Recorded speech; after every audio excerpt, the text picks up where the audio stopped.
Order! Order! You are an incorrigible delinquent at times. Behave yourself, man!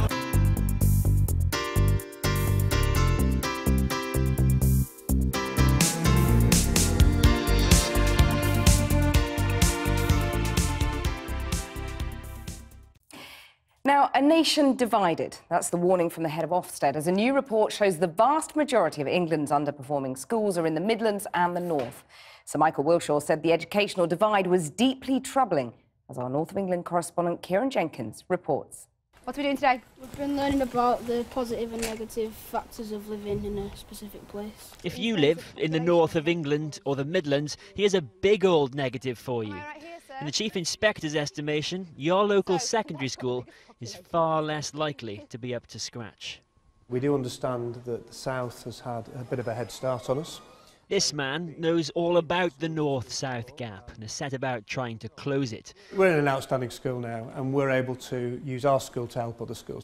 From this school in Sale, he and his team take over others in the northwest deemed to be struggling. Can you put your finger then on what you actually do to try and buck this trend? Well, let me show you. Let's go into one of our classes. Good morning, everybody. Please sit down. Thank you. So what's the point?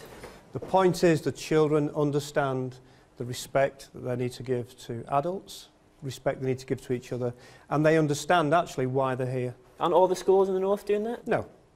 Really? We think they should. Qu'est-ce que c'est le sud en anglais? Le sud, Matt.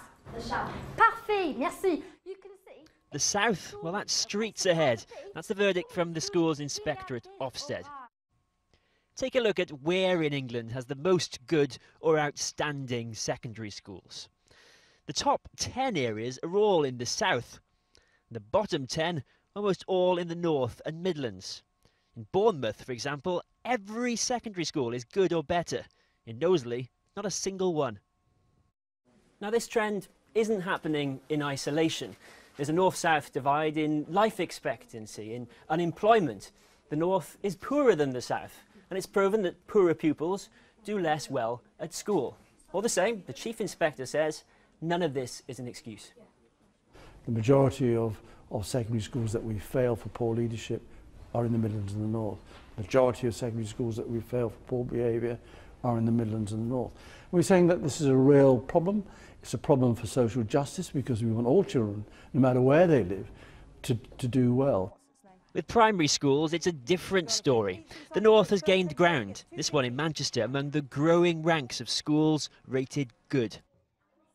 One teaching union, though, wants the school's inspectorate to take a look at itself.